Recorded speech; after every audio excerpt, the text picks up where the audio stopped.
Banks, ladies and gentlemen.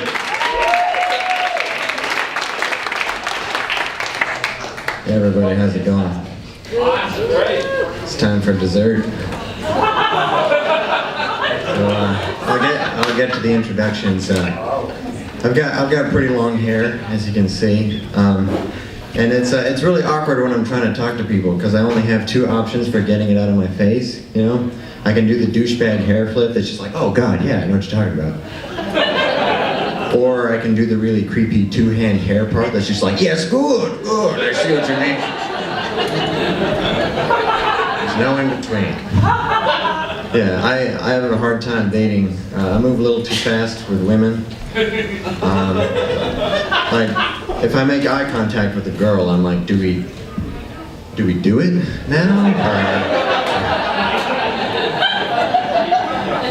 And if it's a married woman, I'm like, do I kill her husband now? I think she wants me to kill her husband. And you'd be surprised to find out how often that works. Like, you haven't made love until you've had the tears of a widow all over your body. So, yeah. It's good stuff. Yeah, dating's tough. Like, complimenting women is difficult because if you don't say stuff that makes them sound like a supermodel, they get a little self-conscious. Like, the girl I was dating was like 5 feet tall. Like, she's really hot, she's tiny. So I could never be like, oh, your legs are long like a model's. It'd always come out weird. I'd be like, your hands are so small. You're tiny like the Christ child. It's weird. I only date high school girls. They're more gullible, they're easier to seduce. They believe anything I tell them. I'm always like, you know, Paul Bunyan made the Grand Canyon with his hatchet. And they're like, oh, cool, do me. Works every time. Just tell them about John Henry and the panties drop. I think as hard as dating is for straight people, it's like a million times harder for gay people. Because people with gay friends treat their gay friends like Pokemon. They're like, you have a gay friend, I have a gay friend. Let's put them in the arena together. He used catch. Yeah. For those of you that don't know Pokemon, it's the Japanese version of cockfighting. So it's more humane because they're not real. But it's funny, a lot of people don't think that gays should be allowed to adopt kids. Because they're like, well, if the parents are gay, then the kids are going to turn out gay. But that makes no sense. Because what person in the history of the world that you know of based their sex life on their parents? Nobody. Like, no kid is like, I can't wait to bang like mom and dad. Kid walks in on his parents, he's like, all right, dad, yeah. Give me a little brother, you stud. I never got to see my parents have sex, so I'm kind of screwed up. Like, every Thanksgiving they're in the same room and I'm like, Mom, Dad, this is your chance to make me whole. Yeah. I've been doing some reading. I used to be a big fan of the book Charlie and the Chocolate Factory until I realized it's incredibly racist, and I'll tell you why.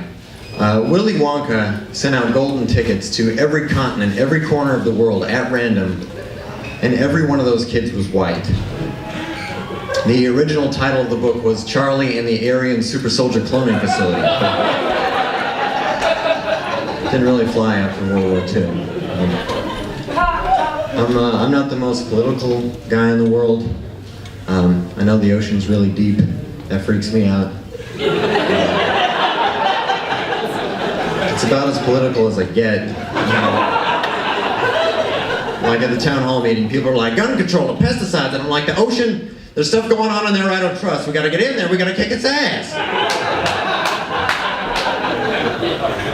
Yeah. A lot of men in dating, when they do horrible things to women, like when they lie for sex, they always blame their penis. You know, they're always like, oh, that was my penis. My penis was doing the thinking for me. I'm the opposite.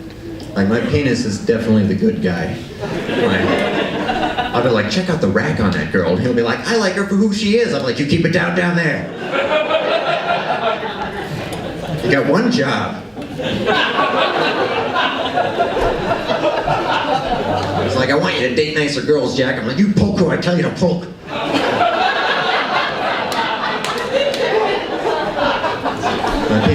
My penis really does talk. So I put Frosty the Snowman's top hat on it. Hasn't shut up since. All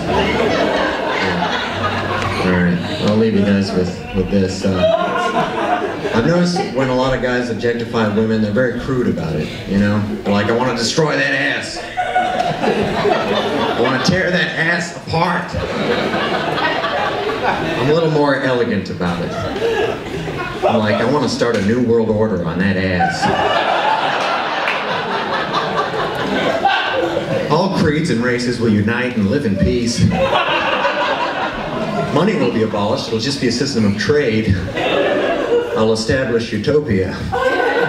But because of my selfish rule, utopia will fall, and that ass will be destroyed. All right, Jackson Banks, thank you guys. Jackson Banks! Take him out, Jackson Banks.